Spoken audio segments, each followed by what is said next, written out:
Daniel had been waiting for this day for months, counting down every week with a heart full of both joy and worry. He had always dreamed of being a father, yet the reality of it, the weight of responsibility, felt heavier now than ever. Grace, his wife, lay on the hospital bed, her hands resting protectively on her swollen belly. The doctors had told them it would be a complicated birth. Not one child, not even two but three. Triplets. Daniel still remembered the moment he first heard the news. His knees nearly gave way beneath him. Now. The soft hum of hospital machines filled the room, steady and calm.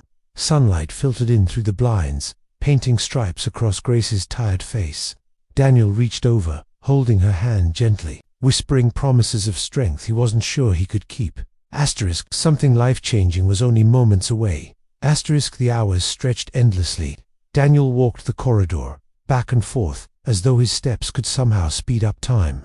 His heart drummed louder than the ticking of the clock above him. He clutched a coffee cup, though he hadn't taken a sip. The bitterness of waiting was already enough. Every time the door to Grace's room opened, his breath caught in his throat.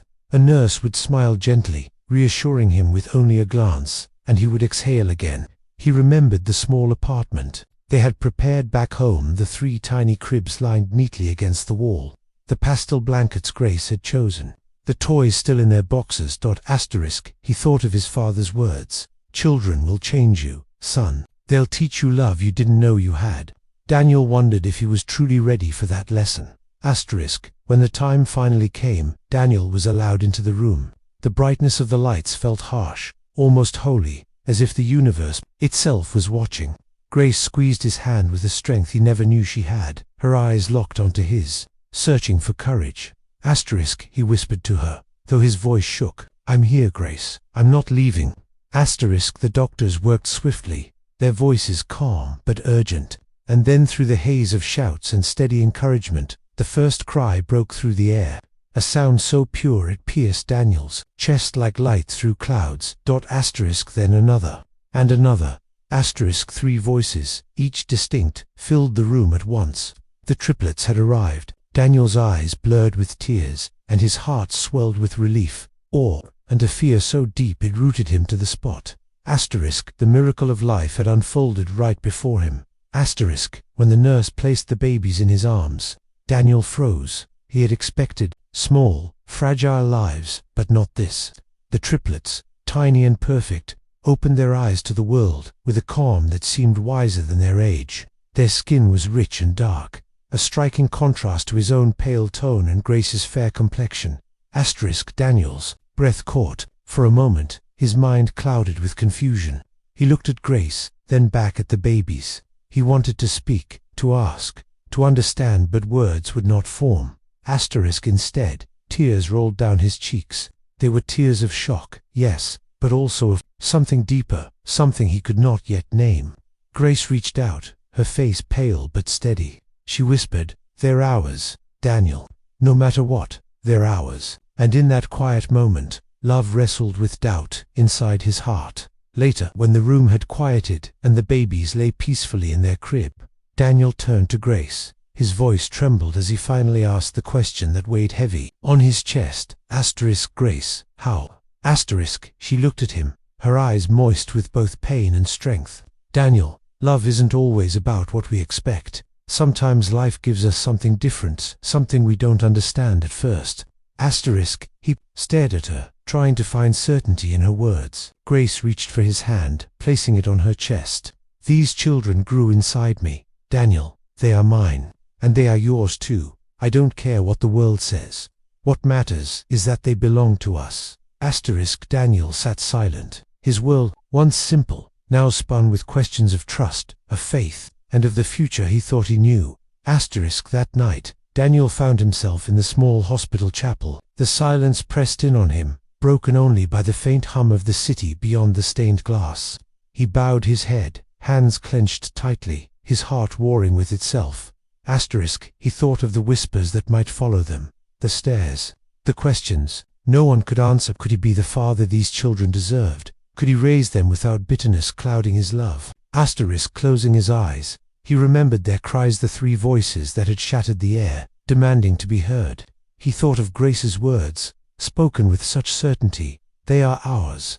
Asterisk in the quiet, Daniel's tears fell freely, not out of shame, but out of fear of failing them. His prayer was simple, almost childlike. Help me love them as they deserve. And slowly, peace began to settle in. The next morning, Daniel's parents arrived, their arms full of flowers and smiles. But when they peered into the crib, the smiles faltered. Silence filled the room, heavy and sharp. His mother's eyes darted between Daniel and Grace, confusion written across her face. His father cleared his throat, shifting uncomfortably. Daniel stood by the crib, his hands resting on its edge, as though shielding the babies from the weight of judgment. Grace lowered her eyes, her fingers twisting the blanket on her lap. For a long moment, no one spoke. Then Daniel's mother finally whispered, "There, beautiful."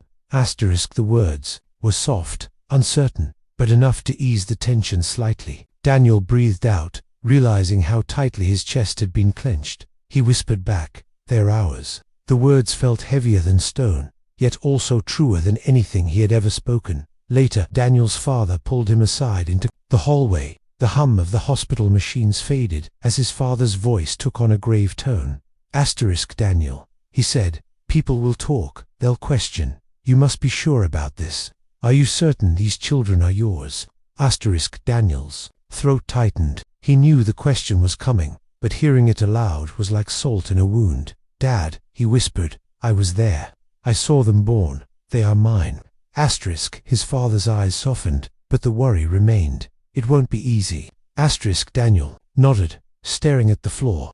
"I know. But what is easy worth in this world, if love isn't part of it?" The words surprised even him, but as he said them, he felt strength rise inside, a determination that hadn't been there before. That night, when the visitors were gone and the ward had grown still, Daniel finally gathered the courage to hold all 3 babies at once. A nurse helped him settle into the rocking chair, carefully arranging the tiny bundles against his chest. At first, he trembled, afraid they were too fragile for his clumsy hands.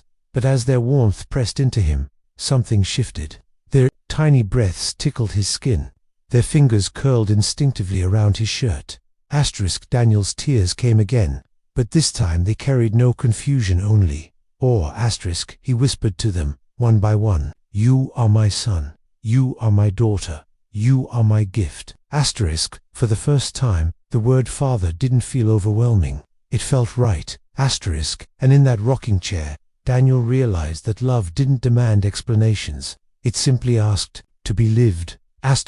When the day finally came to leave, Daniel felt as though the weight of the world rode in that stroller.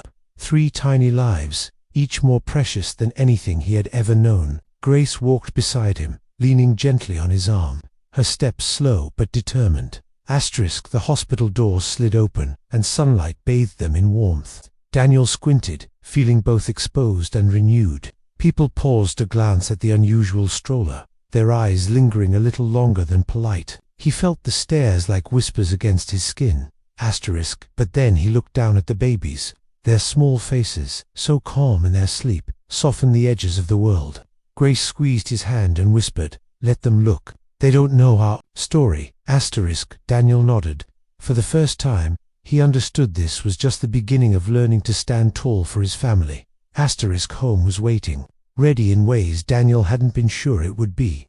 The 3 cribs stood side by side, a quiet promise of sleepless nights and endless love. Grace leaned against the doorway, her eyes heavy but her smile soft, as Daniel placed one baby gently into their new bed. He moved with the care of someone holding glass, though the weight in his arms was life itself. The room seemed to glow, with a new kind of warmth, as though love had seeped into the very walls. Daniel sat on the edge of the bed, his hands covering his face, not in despair, but in awe. "They're here," he whispered. "They're really here." Grace crossed the room, resting her hand on his shoulder. "Yes," she said softly, "and they are ours. Every single heartbeat." And in that moment, the apartment became a home. The first days at home were a mixture of wonder and exhaustion, but soon, the outside world crept in. Neighbors stopped by, carrying casseroles and curiosity. Their eyes lingered on the babies, then flicked to Daniel, searching silently for answers he never gave. On the porch one afternoon, Daniel rocked one of the babies in his arms. Across the street, two neighbors whispered softly, their smiles polite but their eyes filled with unspoken questions.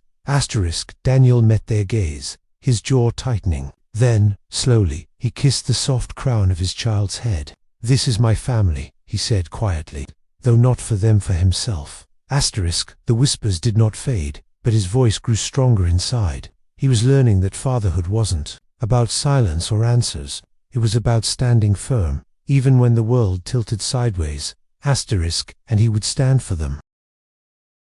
Nights became a blur of soft cries, tiny hands reaching out, and the steady rhythm of rocking back and forth. Daniel walked the floor with one baby pressed against his shoulder, whispering lullabies he didn't know he remembered. Grace rocked, another in the chair, her eyes heavy with fatigue, but her touch endlessly tender. The third fussed softly in the crib, waiting his turn. It wasn't easy, it wasn't perfect, but in the stillness of those long hours, a bond was being woven thread by thread. Sleepless night by sleepless night, Daniel caught Grace's eyes across the room, and despite the weariness, they shared a smile. It wasn't the smile of people who had everything figured out, it was the smile of people who had chosen, again and again, to love without conditions, and that choice was stronger than exhaustion, stronger than doubt. Weeks later, when the babies were stronger, Daniel and Grace decided to take them to the park. The day was bright, children's laughter filling the air like music. They spread a blanket on the grass, setting the stroller close by with all three nestled safely inside. People paused as they walked by. Some smiled warmly, others whispered. With curiosity, Daniel felt the weight of those looks, but held his head high. He reached into the stroller, brushing his fingers across tiny cheeks, marveling at how each child already seemed to carry their own spirit. Grace leaned against him, her voice quiet but steady. "Look at them, Daniel. They don't know the world's doubts, they only know us." He nodded, realizing she was right. And in that moment, the whispers faded into the background. What mattered most was laughter, sunlight, and the family that was theirs. Years passed, and the cries of newborns became the laughter of toddlers. Daniel often found himself on the floor, three little bodies climbing over him like he was their mountain. Their giggles filled every corner of the home, chasing away the shadows of doubt that once lingered there. Grace watched from the couch, her smile radiant, her eyes full of quiet pride. On the wall above them hung a framed photo of the five of them together, a family stitched, not by explanation but by love. Sometimes, Daniel thought back to that hospital room, to the moment he first saw their faces, the confusion, the tears, the fear of not being enough. Now, as small hands tugged at his shirt and laughter rang out, he understood the truth. He hadn't chosen this path. Love had chosen him, and he was grateful, every single day.